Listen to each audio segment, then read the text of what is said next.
Night does not arrive all at once. It does not slam the door shut. It simply stays longer than expected. First, everything becomes quieter. Then darker. Then it feels as if even thoughts begin to sound softer. At these hours, radio works differently. Even if no one turns it on. Even if no one is sitting at the console. The air does not like to be closed. It exists not for transmission, but for waiting. In the old studio, there is almost no light. The bulb under the ceiling glows uncertainly, as if it is unsure whether it should keep going. Dust slowly settles on the surface of the table. No one touches it. And so it lies evenly, calmly, like a thin layer of time. The microphone stands in the center of the room. It is not pointed at anyone. It no longer needs direction. Once people spoke into it. Loudly. Clearly. With confidence. Then more quietly. Then less often. Then only at night. And then the words ended. But the air did not. If you listen to silence long enough, it stops being empty. Gaps begin to appear inside it. Small, almost unnoticeable. It is within these gaps that the noise appears. Not sharp. Not frightening. Even like distant wind behind a wall. This noise does not demand attention. It does not want to be analyzed. It simply exists. Sometimes it feels that if you close your eyes, it becomes warmer. Sometimes colder. No one knows where it comes from. They say radio waves never disappear. They continue to move, even when the source has long been turned off. They reflect off buildings, off clouds, off the night itself.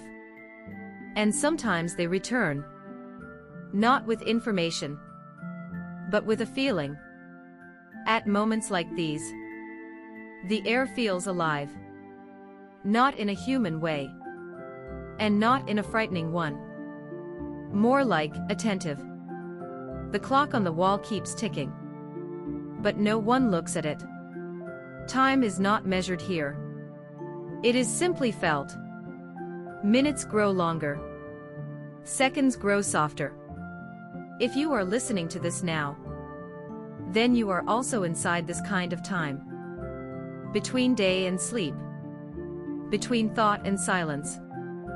The air is open. It does not wait for a response.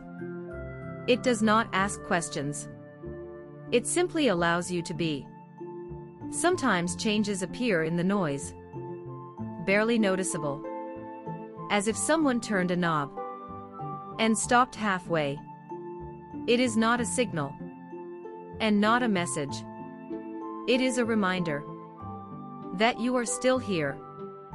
The night outside continues. Somewhere far away, a car may pass. Somewhere, a switch may click. But by the time those sounds reach here, they are already different. Smoothed out. Almost unreal. The building slowly cools. Metal expands and contracts. Sometimes it feels as if the walls are breathing. At moments like these, the radio becomes part of the house. And the house becomes part of the air.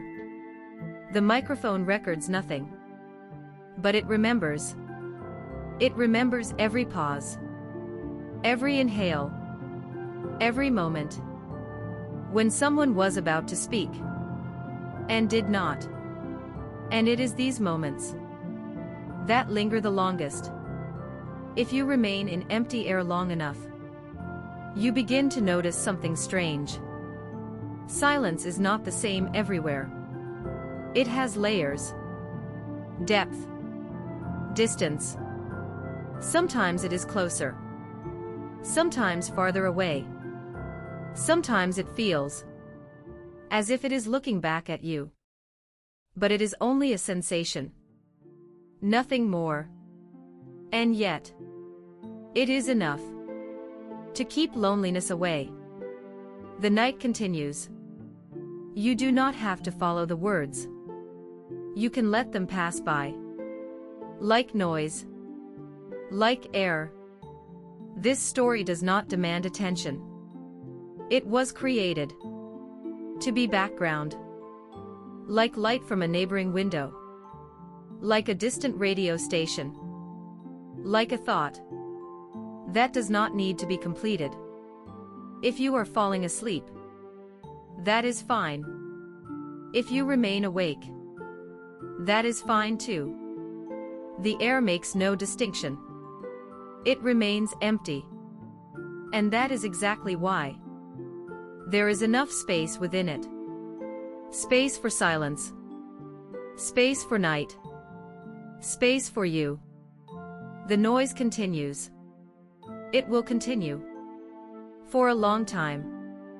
And even when this story ends, the feeling of the air may remain.